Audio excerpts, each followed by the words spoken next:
Сон, мынакей, кайрадан деле менин айылым көрсөтүүсү. Биз бул жолкусунда Өзгөн район Кызыл Тоо айылына келдик. Азыр Кызыл Тоо айылын бир күндүк жашоосун чалдырып берүүгө аракет кылабыз. Айылга кирип жөнөйлү, биз менен бирге болуңуздар.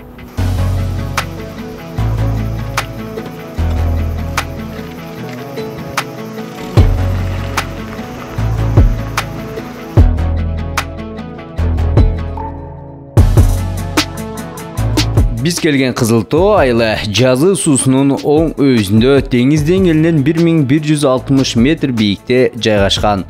Райондун борбору Өзгөн шаарынан 25 чакырым чыгыш тарапта. Айылда учурда 3500-дүн тегерегинде калк жашайт. Айылда орто мектеп, китепкана, клуб, бала бакча, кичи футбол аянтчасы, мечит бар. Турмуш тиричиликтин кызматынын бөлүмдөрү соода түйүндөр иштейт. Элеттиктер негизинен мал чарбачылыкта жана дыйканчылыкта эмгектенет. Албетте, алгач эле айылга киргенде анын тарых таржымалына кызыгасың.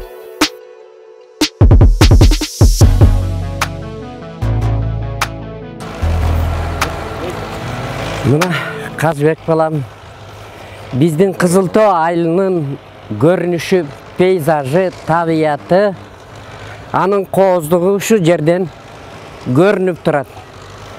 Эми биздин ушу айылыбыздын Кызыл Тоо деп аталып калышынын себеби биздин тоолорубуз Кызыл Тоо.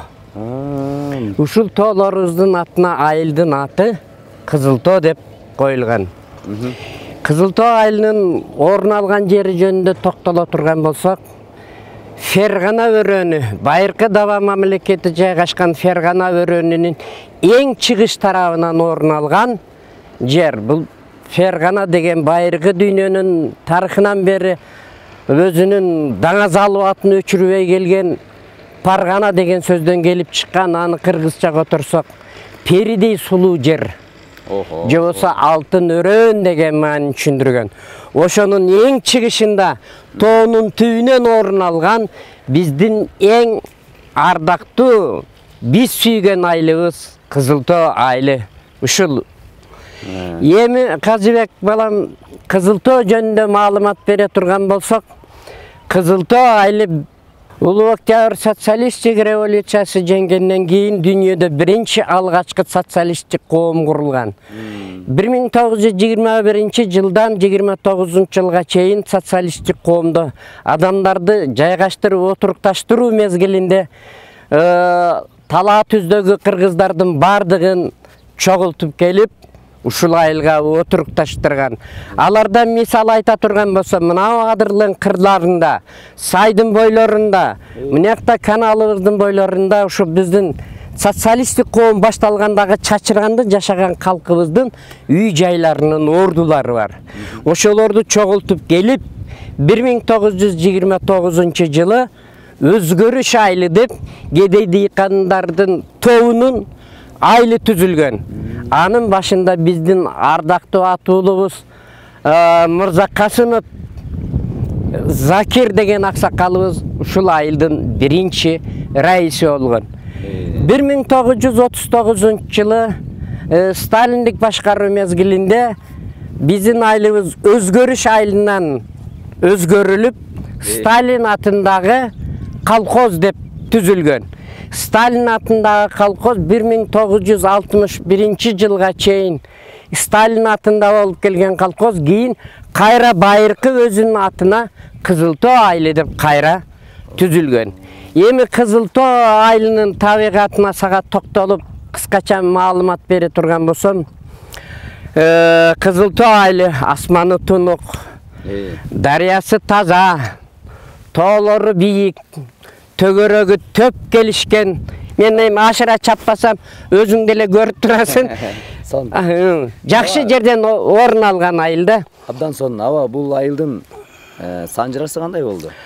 Санжырасына токтоло турган болсок, кыргызда өзү башынан негизинен 3 уруу бөлүнгөн.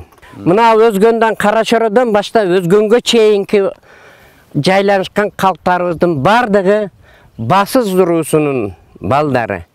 Ал эми мына дарыянын оң жагы Кыпчак уруулары орун алган.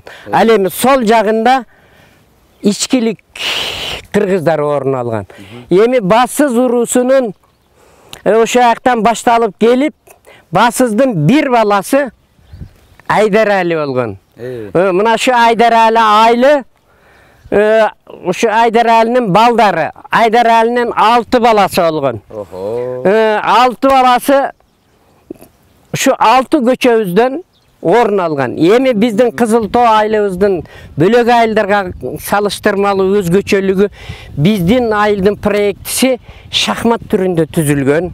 Орто борбордук көчө түз кеткен. Ушу адырдан сайды көздө 6 көчө түшкөн.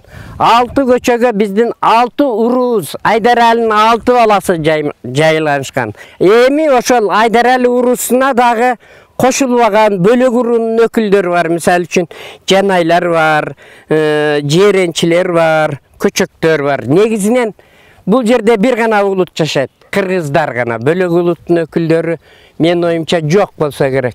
Мен айылда жашаганыма бактылуумун. Айылда жашаган адам сөзсүз дыйтанчылык кылыш керек. Сөзсүз мал багыш керек. Болбосо айылда жашабай шаарга кетип эле калган оң. Бу жерде айылда жалкоо адам жашай албайт. Ал сөзсүз мээнет кылса, ал ыраатын сөзсүз көрөт.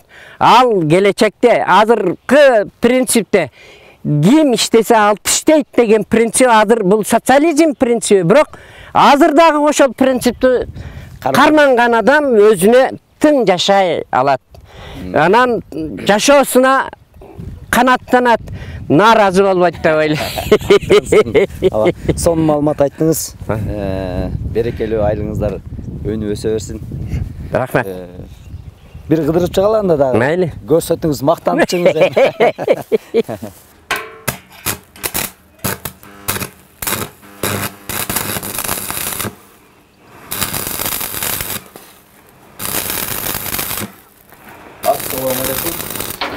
Алейкум ассалам. Калганайсыз? Жакшы келиңиз, Кудайга шүгүр. Шерет атасызбы? Не жасап атасыз бул? Баллон жасап атты элек. Эмнеги бул? Кичине чогуруш жасадык элек. Ошого дискадан баллон жасап алып, ушуну жасап атты элек.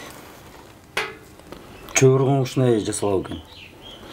Берки өзүнүн заводской баллон койдук элек жүгүлүн. Андан боорлордо сыйгаланып кичине кыйынчылык туудурат да. Анан ошого ыңгайлуураак кылып эми темирден баллон жасап атабыз. Бул жерде бүт ширет иштерин жасайт окшойсуз, Дагы башка эмнелер жасайсыз? Бул жерде эми сварочный иштер жасайбыз, печка жасайбыз. Могу печкеники? Баня печкадан. Үйлөргө жасап бересиз да? Үйгө заказ берсе, калаган размерде баня печке жасап беребиз. Бул жак бүт шаймандарыңыз окшойт. Бул жак эми керектүү инструменттер өзүбүзгө удобный кылып ылайыкташтырып жасап алабыз. Эми бүт айылдагы бүт айыл чарба жумуштарына өзүңүз көмөктөшөт окшойсуз. Кудай кааласа эми ошондой болуп калат. Жакшы. Бул чогоргуч кандай экен бул аны? Ыңгайлуу? Ыңгайлуу чыгып оорутабыз азыр.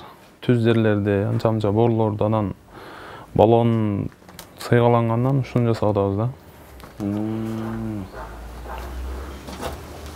Жасагандарыңыз барбы? Эми жасадыңызбы? Жок, эми жасап атабыз. Мурунку жасагандар алар кеткен да. Алар сатып бергенбиз. Өзүңүздө азыр жокпу? Азыр жок. Азыр только берки баллону менен бар. Азыр ушу берки баллон чыгарып анан салабыз да. Салып ошо трактор жүргөн боорлорго айдайбыз ушуну Кудай кааласа. Көрсөтпөйсүзбү, бир көрбөйлүбү? Чогурушту жүргүзүп көрсөтөйүн. Кандай болуп жасайсыз?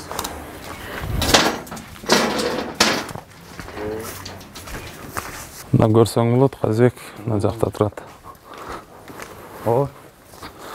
Ушундай кылып жасадык эми колдон келишинче. Бул өзү жугулники моз. Ана жатка трактордуки эми самодельный кылып жасадык. Бул жол Бул жолдо эми жетип алгычакты. Balonu men barsa bolot da. Андан кийин алар алданбы? Балон чыгат. Балонду чыгарып, жатка жерге жатат. Бул коробка Жигулиники переделка болуп жасалды. Мотор, бул мотоблоктордуку. Жеңил болобу? Китайский жеңил эле жүргөндөй жеңил деп калат. О. Жүргүз бербейсизби? Жүрөбү? Жүрөт,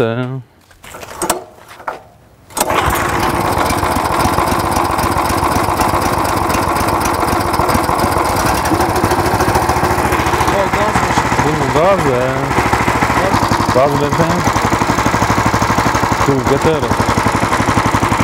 Hazır mına jerde kasagon turat da. Kasagon çıgarıp koyduk. Barıp çoğurayın degende kasagon salıp çoğuruyoruz. Az bıçakka çok işteyt da. Emek olganda Anın şu vesi 120 kilogram общий вес.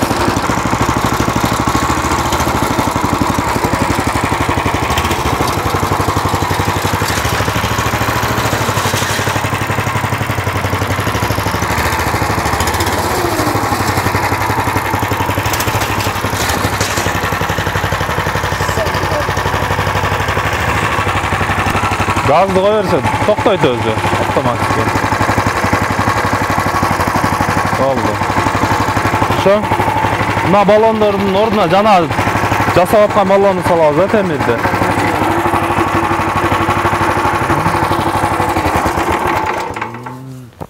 Bu motoru kaçsınıkı bu? Bu motor Китайский мотоблоктордун мотору специальный 20 лошадиный сил деп жазылыптыр. Эми канча жакшы эле, бирок күчү. Моторду кара суудан тапса болот, мына мотордучу. Анан мына редуктор. Бул ошо күч кошуп берет. Жанагы жасап аткан баллондорубузду монун ордуна ушунун ордуна коебуз да. А бул баллондон сыйгалангандан ошону жасап атабыз. Бул жана кырлардан сыйгаланып кететкенден да? Бул эми ошо эл үчүн кызмат кылайлы деп трактор чыга албаган жерлерге чыгып орсо болгудай экен. Кызмат кылса болот, элге деле акча тапса деле болот. Орупчу. Башка бирөөлөргө жасап берип атасызбы? Жасап берип атабыз, бир экону жасадым. Канча сом баалайсыз ушунда? Эми мага материалын алып келип беришти, алар акымы беришти. Мен мынаны алып кел дедим эле. Ошо. Аябай ыңгайлуу турбайбы? Ошо ыңгайлуу. Мына рычактар полный самодельный. Бир моторду алдык. Коробка Жигули. А бул жактар трактордун эмелери. Бали азаматсыз. Шу. Айылдын элине кызмат кылып жүрөбүз. Рахмат. Алар таза аба, тынч аймакты тандашкан. Алар коопсуздук үчүн бардык техникалык талаптарды сактоодо. Алар келечек муунга убадага турууну, аманатты бек сактоону үйрөтүүдө. Керектүү документтин убагында алганын, ишенимдүү менчикке ээ болгону. Биз бактылуу күн кечирип жатабыз. Тынч жана коопсуз жайда жашоо бул ар бир адамдын кыялы. Балдарыбыз кең жарык бөлмөдө ойноп жүрүшөт.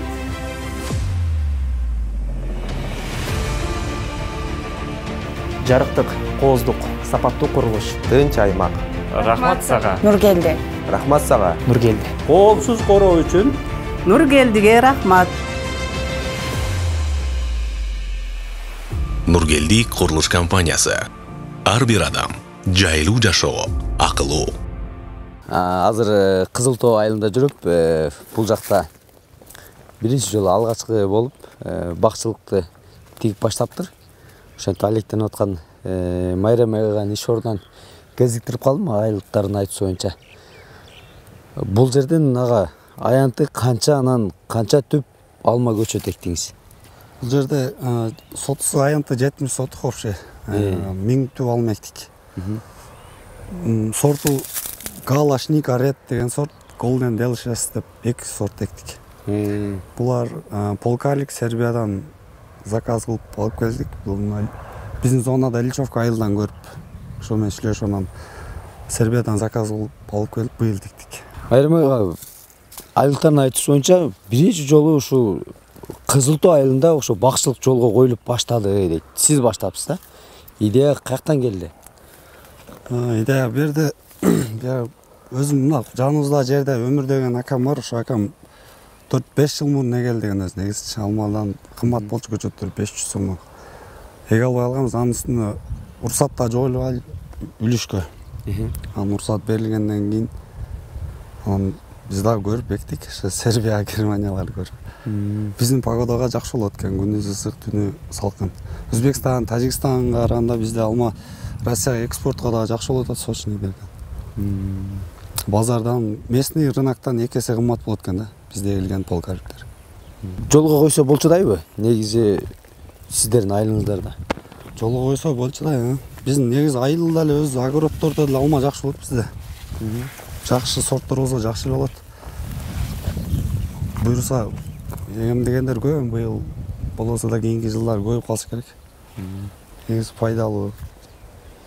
Бул ортоктарына сабиз пияз эгип койсуздар. Ортосуна быйыл дыйканчы болду деп сабиз эктик. Биздин жерибиз кумдуу жер, ошо сабиз жакшы болот деген сабиз эгип койдук, жакшы болот экен. Пияз эктик. Бирана клубника экенбиз, жана ошто Алишер деген акадан алып келип 10 000 көчөт. Клери сорт, Клери Альбазия. Алды эле жакшы болот, көчөт көбөйтүп атабыз, эми чөп каптатып койдук эле. Көчөт көбөйтүп. Заказ койгон быйыл ушул 2 гектарга неме клубника кылайын деп атабыз. Пленка, качета баарын алып койдук торфтордон. Быйыл Кудай кааласа болот.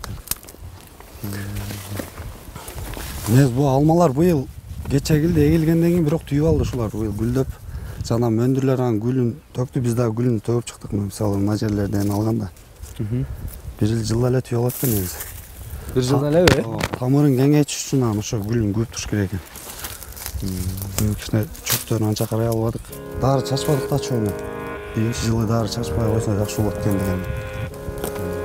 Катыра бериңиз анда. Дыйканчылык мол болсун быйыл.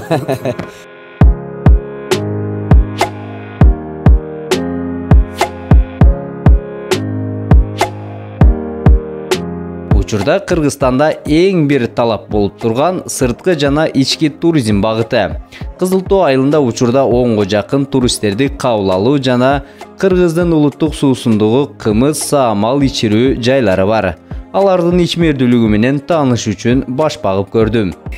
Эжеке бул туристтерди кабыл алуу, ушул саамал менен элдин ден соолугуна кам көрүү, ушул кызматты кантип түптөдүңүз? Идея каяктан келди? Бул идея менин балам өзү ооруп калганда биз ошо бээни сүтүн бергенбиз. Анан ошонун негизинде тууган урук ушинтип биз да сүт ичели деп, анан кийин жылдан жылга көбөйүп 2007 жылдан бери бул ишти аркалап келе жатабыз.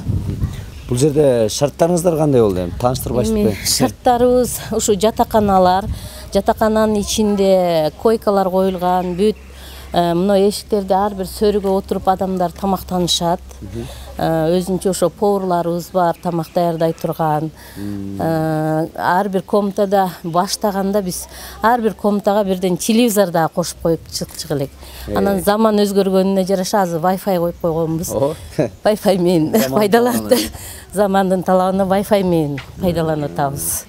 Бул айылда бир эле сизде барбы же башкалар дагы ушуну өнүктүрүп атабы? Биз баштадык, бизден кийин дагы 2-3 баштады. Андан да быйыл да бирөө жаңы кошулду. Булардын кошулганы биз үчүн да жакшы, чтобы бир айылда ушунча десе, биз бардыгыбызга бирдей клиенттер, бирине место болбосо бирине барып ушундай кылып ичип атышат да сүттү. Ошо өзүңүздүн айылыңыздан чарба издеңиз. Ооба. Бунун иштерин көрүп чыксак болобучу? Bunun işleri Жүр Казбек, mesela bu жатаканага girip içine айтып берейин. Girever. Ушул жатаканалар эми бай эшиги отдельно болуп, кирген адамда эч кимге мешайт этпегендей кылып биз ушундай жыгач үйлөрдү курганбыз. Анан эми этаж үйдүн ичинде катар болгон үчүн кээ бирине жагат, кээ бирине жакпайт деген үчүн ушундай жатаканаларды кошумча кылып атабыз. Өз-өзүнчө кылып. Ооба. Анан эми айнектерин чыгарып, ооба. Буларга жумшак турбайбы? Анан эми ошол келген адам бир нерсе көтөрүп келбесин деп биз пастель бардыгын даяр кылып беребиз. Чтобы эч ким эчтеке көтөрбөй, ошо өзүнүн гана необходимый немеси менен келе турган кылып. Ошондой кылып уюштурганбыз. Эже мына 10 жылдан ашуун иштеп атыптыр да. Бүгүнкү күндө ушул туризмде негизги ушул элдин талабына эмнелер көңүл буруш керек экен? Мына биз эми ушул иштегенибизге мына 17 жылдын жүзү болуп атат. Биз көп нерседен адамдын ден соолугу биринчиден. Ден соолукка кам көрүш керек экен. Бул сүттү айтышат да, ичиш керек мындай деген менен эгерде ар кимдин чамасы келсе муну оорубай туруп ичкенге жеткириш керек. Оорубай туруп ар бир адам жылына бирден профилактикага бир 10 күн ичип койсо мунун эч качан зыяны болбойт. Анан ошону не то что кыргыз эмес, азыр орустар ушул сүттүн пайдалуулугун билип, Россиядан да адамдар келип атышат да ошо сүт ичкени. Негизи кайсыл убакта ичиш керек бул? Эми бул өзү илгертеден мындай сүттү бааланбай келген, мындай бар деп ичкен ичип, ичпеген ичпей. Мына акыркы замандарда баягындай оору жанагындай нерселер болгон эсебинен сүт ичүү көбөйүп баратат. Мен ушуну колдоп, ушинтип келеаткан биздин айылда ушу бизди колдоп, аркабызда мындай ачылып келеаткан немелерге дагы мен ак жол каалайм. Ошолор дагы ошо биздин ошо келген адамдарды айылыбыз үчүн иштеп атабыз да. Биз туризмди өнүктүрүштүн бир немеси ушул. Айылга бардыгыбыз неме кылып, анан бул сүттү мүмкүнчүлүк болсо биз апрелден баштайбыз. Өзү негизи майдан башталат көп жерде. Анан биз апрелде эртерээк баштап, апрелдеги сүт бул башкача таасир дагы бере алат да. Ошону биз практикадан көрдүк. Эчке анан бул жерде канча кызматкер иштейт? Бул жерде бир 15 адам иштейт. Ошо тейлөөчүлөр бардыгы ар тараптан, ошо келген адам эч нерсеге зарыкпай, келген адам ушул мына жериң мындай болуп калбасын деп биз ошончолук ишчилер менен ошо бардык келген адамды жакшы тейлегенге аракет кылып иштейбиз. Абдан сонун. Бали, ишиңиздерге ийгилик, катыра бериңиздер. Чындыгында ушундай айыл үчүн, мамлекет үчүн эмгектенген ушундай эжекелерибиз бар болсун дейли. Чыга берели, эжеке? Макул, жүргүлө. Охо.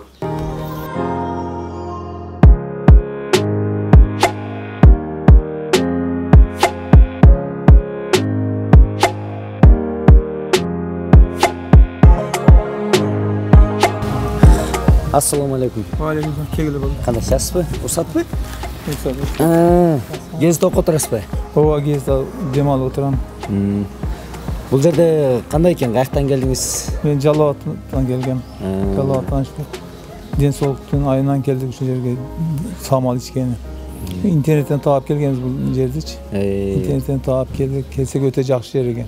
Ушу эл үчүн, кыргыз эли үчүн ушул жерге өзүнүн үйүнө жашынай кылып самалды уюштуруп, биелери бар экен, тамак ашы 3 мал жакшы, 5 мал кымызын ичирип атат. Ден соолугу кыйла жакшы Кудай кааласа. Канча күн болду? Бүгүн Кудай буйрса 6 күн болот. Салымда бул. Элдин ден соолугу жакшы болсо, мамлекеттин жакшы болот. Эми бизде мамлекетте иштеп жүргөн бала мамлекетке жакшынакай ден соолукту жакшынакай налогтор төлөсөк, бул чоң ийгилик, элге кошкон, мамлекетке кошкон чоң жардам болот да. Турайсыз. Бул жер сонун экен? Бул жер сонун. Биздин Жалатада 40-45 градус суу ысык болсо, бул жерде погода кечинде кичине суураак, бирок эртең менен укмуш. Эртең менен погода өтө жакшы, чымчыкса сайрап, погодасы өтө жакшы жер экен бул жердин. Суусу бүт условия бар. Wi-Fi чейин иштеп турат бул жерде. Интернеттеңиз, Интернетте иштеп турат. Эң негизгиси ошол деп коебуз. Ооба, эң негизи ошол. Телефондон көп жаңылыктарды билип турабыз. Өзгөнгө келип, өзгөнүн гезитин окуп олтурат экенсиз да. Районда жүргөндө өзгөн тууралуу билгим келип турат жаңылыктарды. Макул анда, эс ала бериңиз. Рахмат, сизге болуп койдум окшойт. Жок, эчтеке эмес. Рахмат, сиңерге ийгилик болду. Багып турмайлысыз. Алар таза аба, тынч аймакты тандашкан. Алар коопсуздук үчүн бардык техникалык талаптарды сактоодо. Алар келечек муунга убадага турууну, аманатты бек сактоону үйрөтүүдө. Керектүү документтин убагында алганын, ишенимдүү менчикке ээ болгону. Биз бактылуу күн кечирип жатабыз. Тынч жана коопсуз жайда жашоо бул ар бир адамдын кыялы. Балдарыбыз кийин жарык бөлмөдө ойноп жүрүшөт.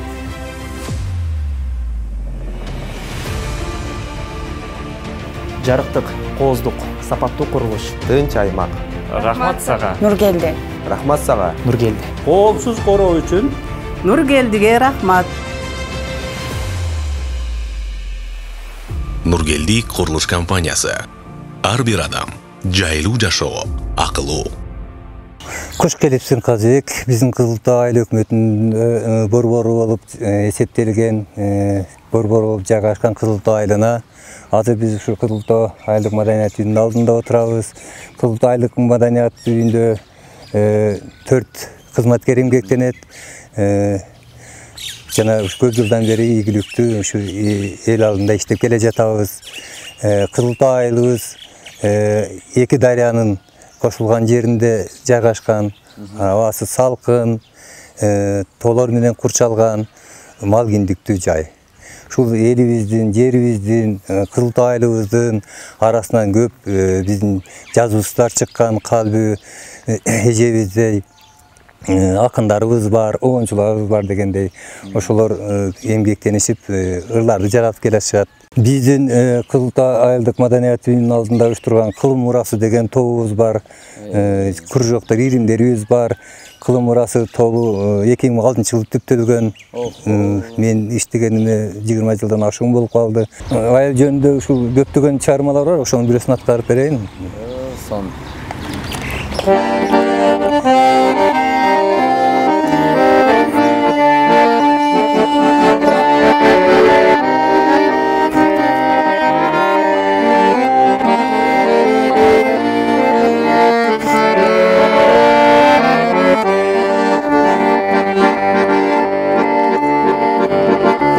Kızıltoo menin kıştağım, kınalap sende çıkmadın. Kırında kaldı balamın, kılçaktap kara var çakın, kılçaktap kara var çakın, kılçaktap kara var çakın.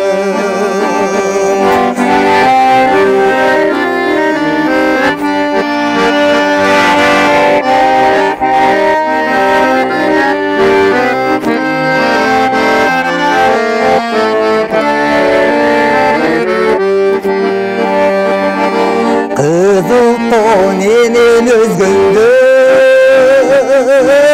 kıyasın boynu gözürdün. Kılçay baş çaştı gönürge,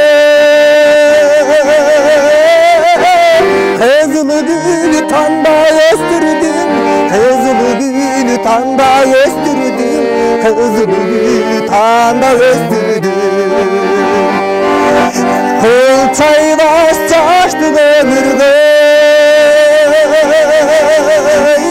kızılı gülü tanda östürdün, kızılı gülü tanda östürdün, kızılı gülü tanda östürdün.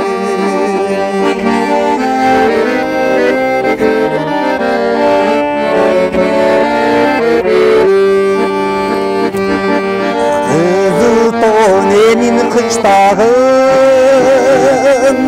kınalap sende çıkmadın. Kıranında kaldı balalık,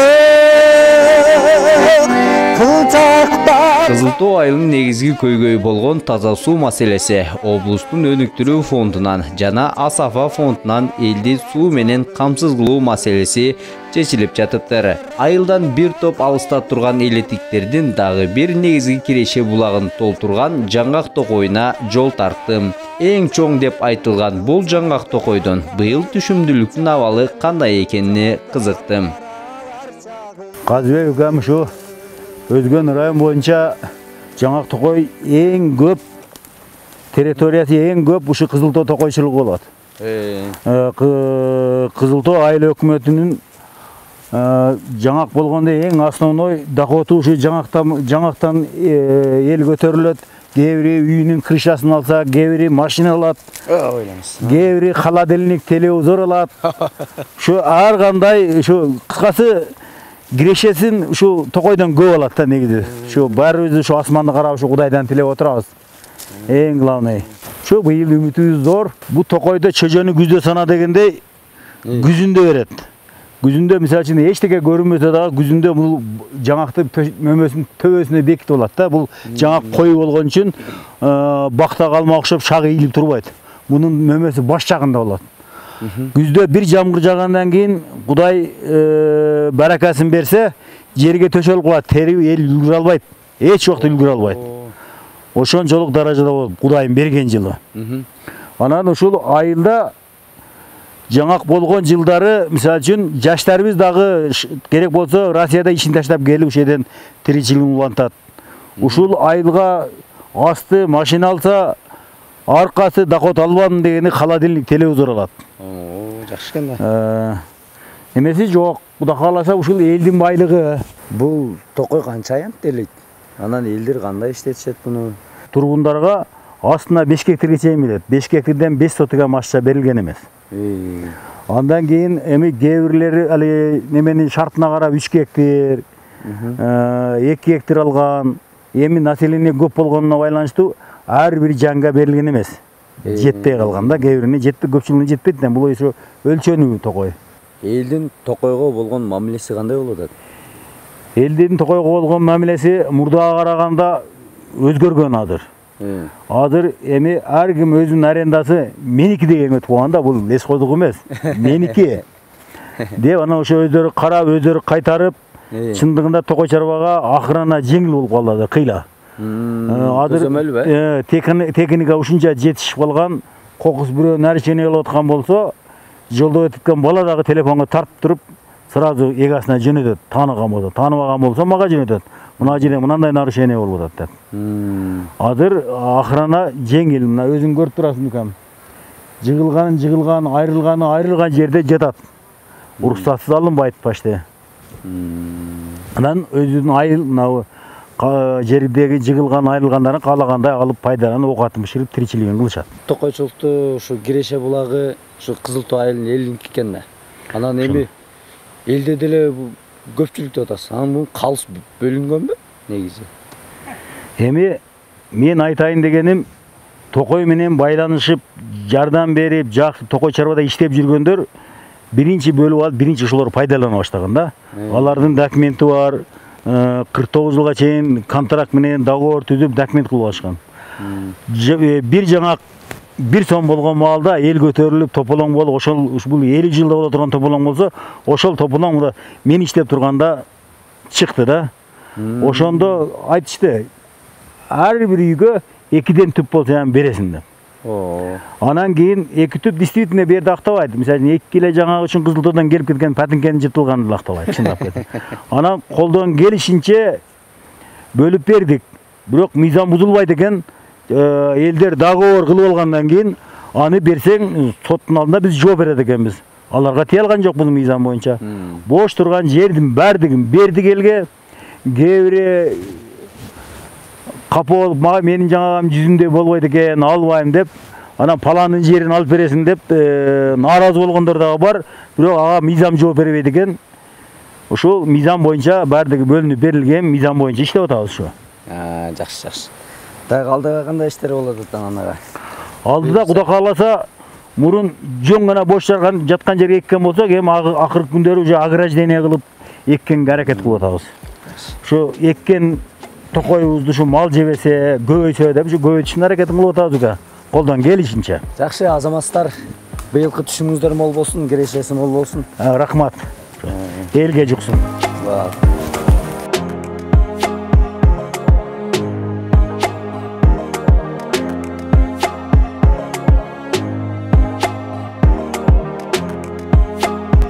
Мына ошентип Кызыл Тоо айылына болгон бир күндүк сапарыбыз соңуна келип жетти.